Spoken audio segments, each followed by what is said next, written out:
Iba ang magkakapatid na vloggers mula sa Nueva Ecija. Ang kanilang Christmas gift sa kanilang nanay, bagong bahay. Agama. Tutulog. Ang beauty rest ng nanay na ito, binulabog ng 3 niyang binatang anak.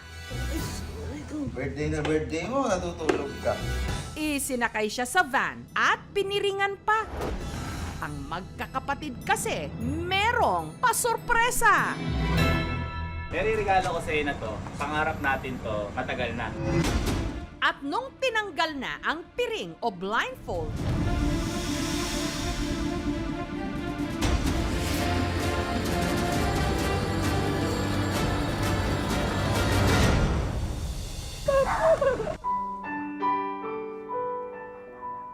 ang kanilang ina napaiyak sa tuwa.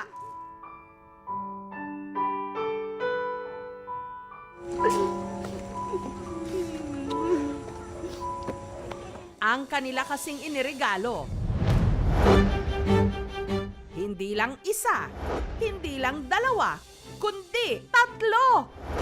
I repeat, 3 brand new houses and lots sa Cabanatuan City.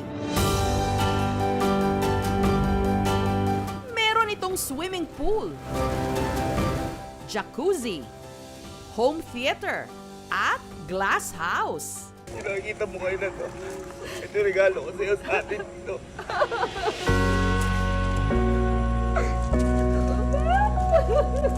Trip naman yung papa ko, yung garayan. Nangungupahan lang daw sila dati, pero ngayong New Year, meron na silang new house. The house that content built. Welcome po sa Camp Pinpin. Pasok tayo sa tahanan. At buhay ng isa sa pinakasinubaybayan Andito ko na pala, ma-WhatsApp ba? at pinakamatagumpay na content creators ngayon. Sige, ako na maghahain. Diyan ka nga po ka, tatawagin ka na lang pag okay na. Wow! Wow! Mga nagluto na kami! Sina Gavin, Allen, at Kelsey, ang Kapinpin Brothers. Oo na. Bakit ba nilagay mo matitlog na pula? Di ka na nahiya, may bisitang kakain dito. Ayan o. Kilutos ni Mama. Akala niya siguro itlog na puti, ni ibabaw sa kanin. Hindi hilaw yung itlog na pula. Malay ko pa. Ang 3,500 square meters na lupa, pinatayuan nila ng 3 bungalow, tig-isa para sa kanilang 3 magkakapatid. Para kahit magkakahiwalay kaming bahay, magkakalapit pa rin po kami. Yung unang bahay po na to, dito po nakabahay sila si Mama, tsaka si Kelsey. Pasok po kayo. Ngayon lang po kayo makakita ng walk-in closet na may kainan. Pinili po namin na close po siya na white kasi po pag nakikita niya lagi bag niya, gusto niya laging dagdagan. Kaya sinarado ko na po. Ang kanilang swimming pool, meron pang pa-falls. Pangarap po ni Mama yan at 3 falls po na yan. Medyo malabo lang po yung tubig ngayon. Naligo po si Kelsey. Ang mapagyayabang ko lang po siguro dito, eto, para kapag manonood na lang ako, ganyan na lang po. Sobrang lambot po nung binili kong kama, na kapag higa mo talagang makakatulog.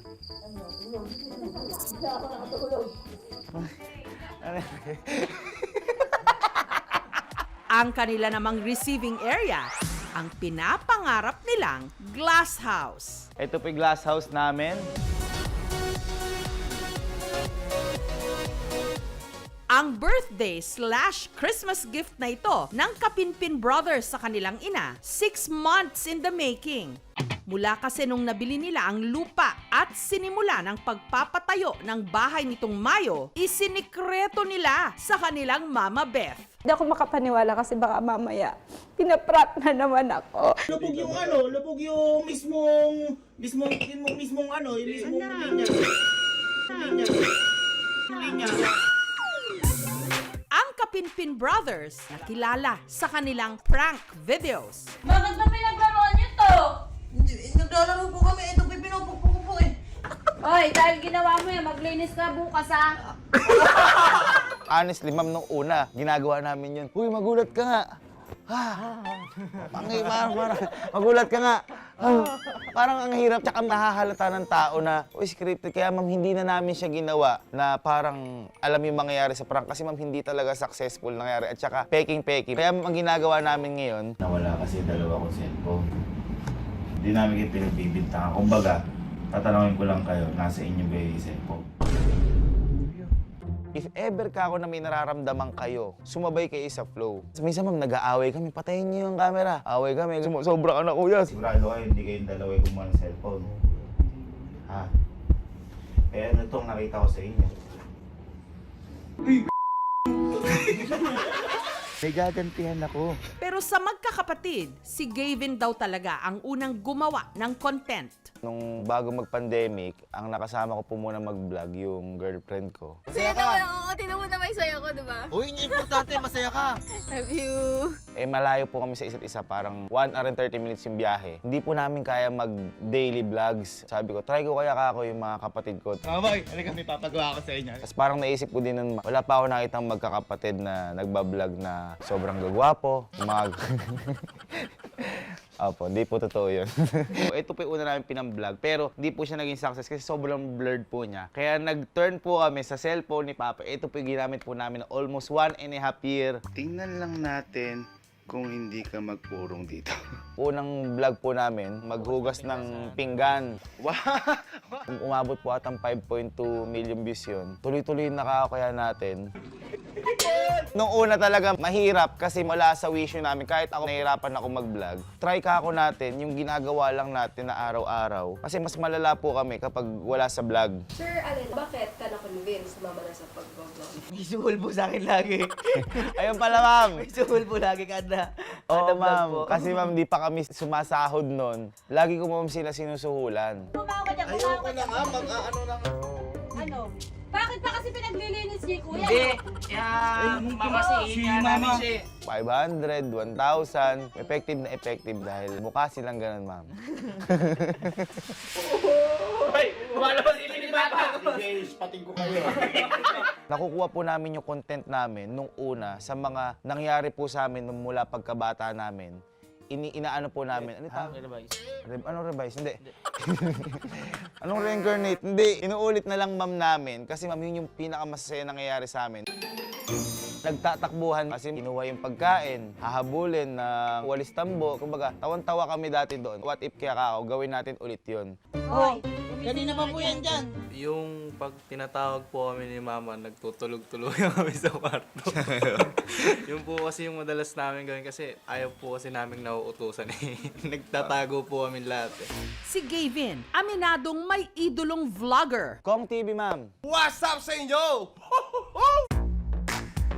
Si Kong TV po ang 50 to 60% siya po yung dahilan kung ba't ako nag-vlog. Siya po talaga dahil nakita ko po kung paano po siya nagsimula at kung paano po siya ngayon. Sobrang inspiration ko po kasi yung tao na to, si Sir Kong TV. Kaya every time na kapag nadadown ako o wala akong maisip, parang tinitingnan ko lang yan para nakakakuha ako ng malakas na energy galing sa kanya. Bago ma'am kayo pumunta dito, pinanood ko pa yung interview niyo po kala Kong. Hi po, Uy, na-miss ka namin. Kasi hanggang ngayon po, hindi pa rin po ako makapaniwala na yung sinusubaybayan ko na yon, mapapanood na sa Jessica Soy. Mas hindi po ako makapaniwala, mangyayari rin po sa amin yung nangyari sa kanila na ganito. Kasi ma'am, lahat kaming pamilya namin, kahit po yung tatay namin, siya po yung sinasabi na darating yung araw, maaabot mo yung narating ni Kong TV. Marami na ma'am chance na pwede kami makita ni Sir Kong, pero umiilag po ako. Dahil ayokong magtagpo yung landas namin na wala pa ako mapagmamalaki. Yung po kasi yung natutunan ko sa kanya. Sabi niya po kasi, akit ka sa bubong, aim for the sky, and at least if you fall, you will fall on the roof, not on the ground. Mataas ka pa rin. Kaya pinipilit ko sa sarili ko na tumaas, na kahit papano kapag nakita kami, may mapagmamalaki ako kahit hindi niya ako makilala. At kamakailan lang, nakipag-meet up na siya kay Kong.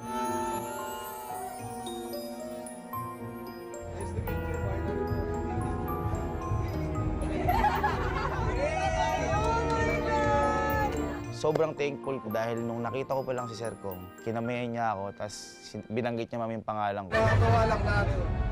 Grabe yung success ni Sir Gaby. At ayoko din ma'am sabihin sa vlog namin na idol ko siya kasi syempre itatag siya ng mga tao. Ayoko ma'am malaman niya. Gusto ko landas yung magsasabi ng pagtatagpo namin, which is nangyari ma'am nang hindi ko ina-expect din.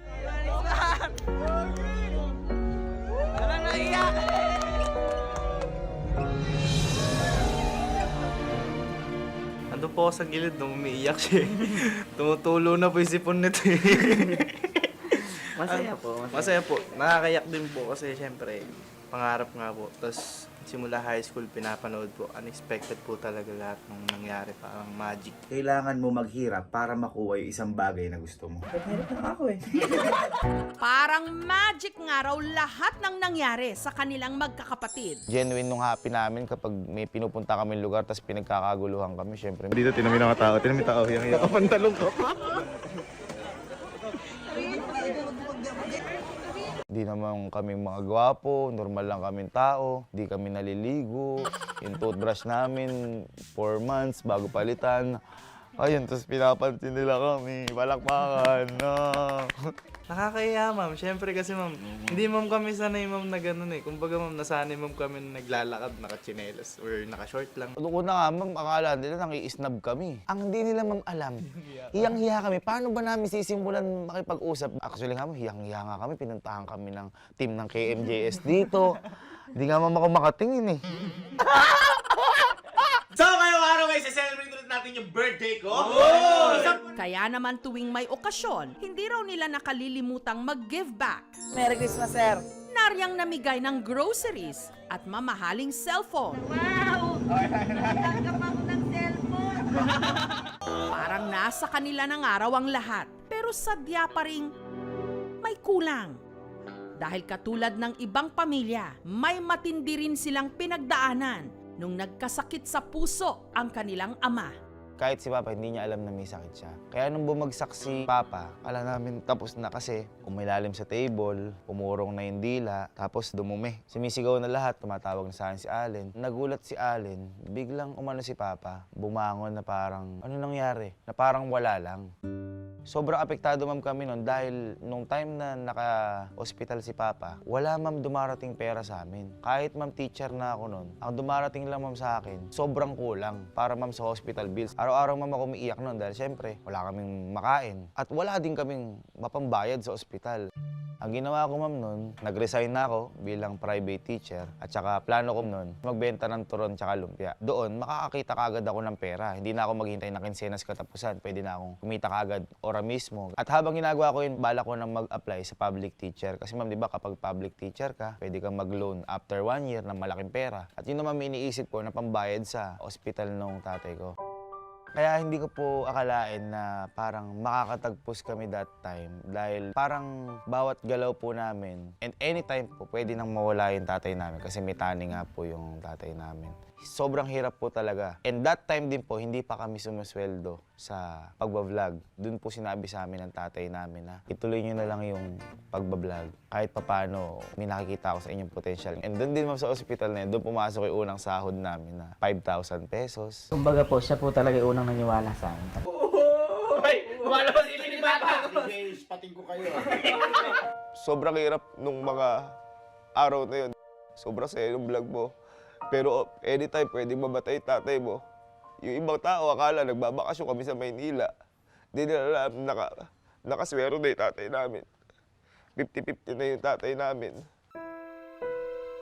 Pero taong 2022, Ano ma? Ano ma? Mama? Papa? Papa? Papa? Mama?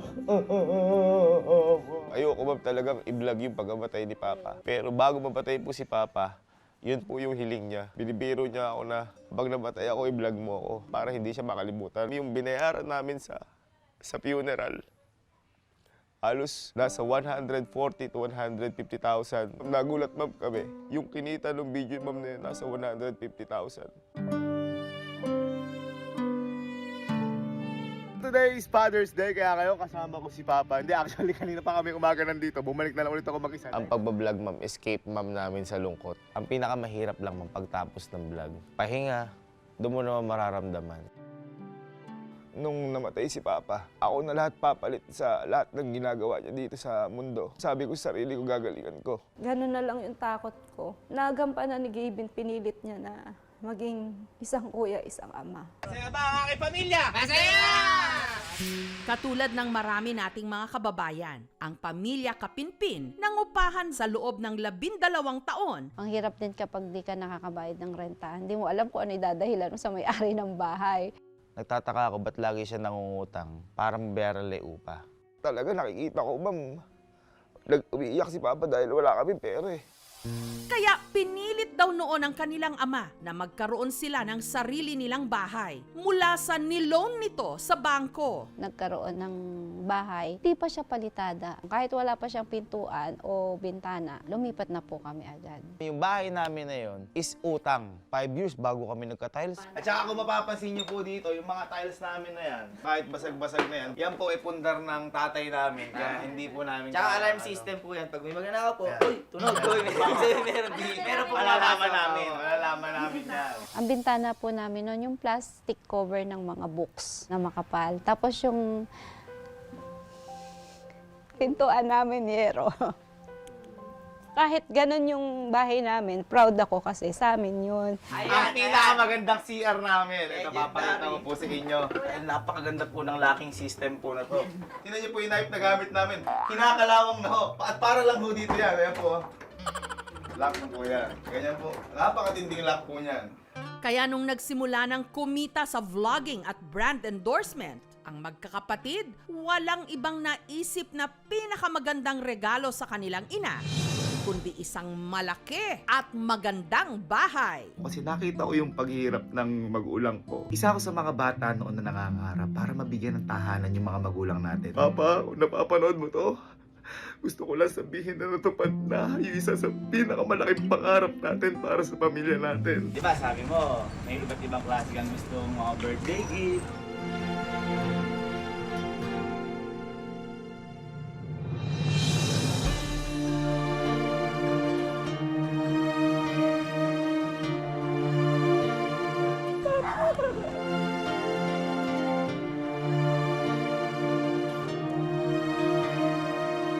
Regalo ko sa'yo sa atin ito.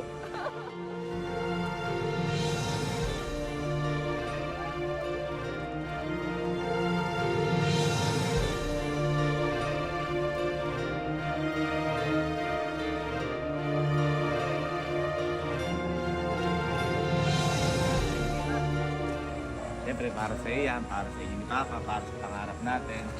At least ito ngayon, hindi na natin masasabi nagre-renta tayo. Yan! Uuwi na tayo sa bahay natin. Nawala ako sa sarili ko, hindi ko alam kung saan ako pupunta. Hindi ko alam kung hahawakan ko ba ba to. Akap lang ako ng akap kasi parang kulang yung salitang salamat. Excited ka ba? Nakabahan niya ako. Ano ba to?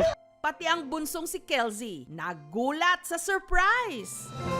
Kaya po namin sinikreto sa kanilang lahat po, kahit kay Kelsey po, para hindi po siya ma-spill na once na dumating po yung point na isusurprise na po namin.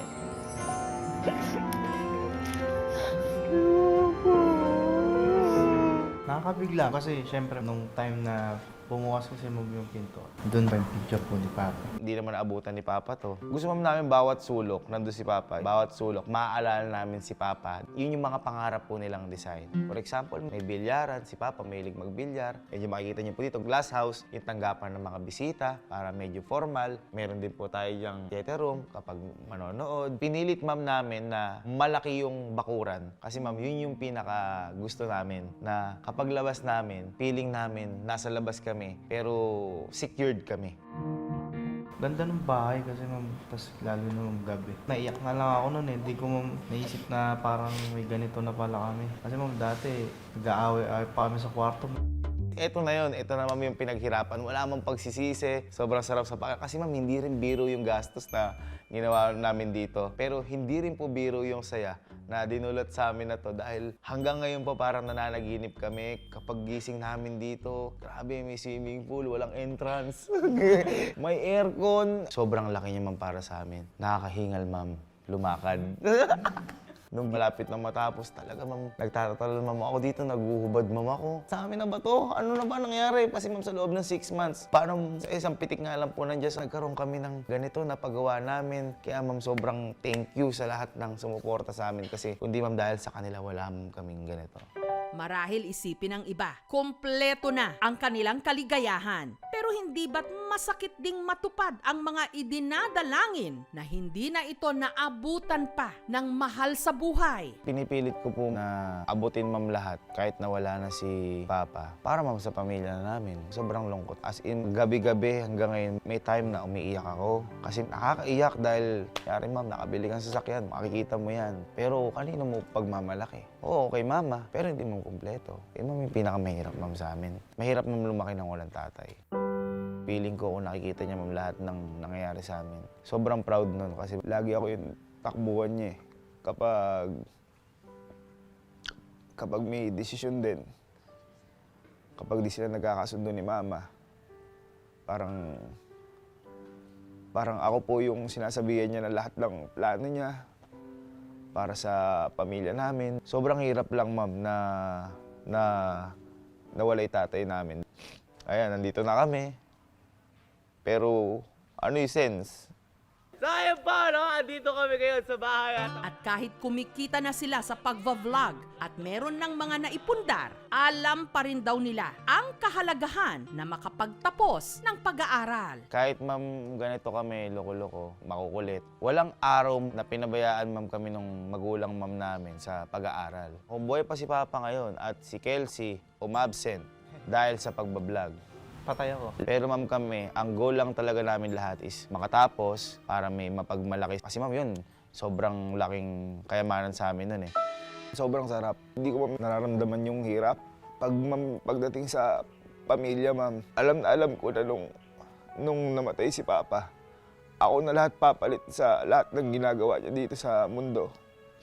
Kaya ma'am, sabi ko sa sarili ko, gagalingan ko. Nung una ma'am, natakot ako baka hindi ko kaya yung ginagawa ni Papa. Kaya mawawa ng Diyos, parang nakabantay sa amin si Papa. Siguro ma'am, 2 taon na akong puyat. Kahit ma'am walang tulog, hindi ko ma'am nararamdaman yung pagod. Kasi ma'am, syempre, ang lakas mo yung pamilya mo. Kaya ma'am, sabi ko sa sarili ko, never ako mapapagod sa pamilya ko.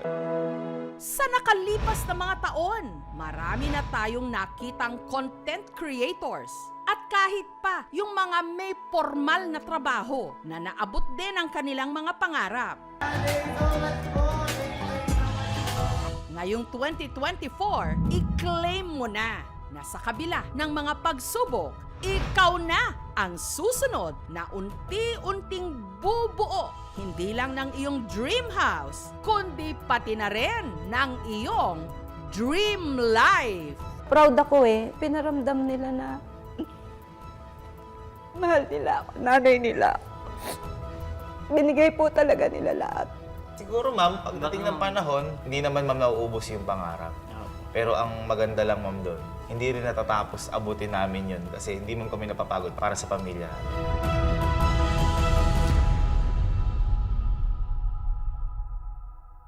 Thank you so much mga kapuso. Kung nagustuhan niyo po ang videong ito, subscribe na sa GMA Public Affairs YouTube channel. Don't forget to hit the bell button for our latest updates.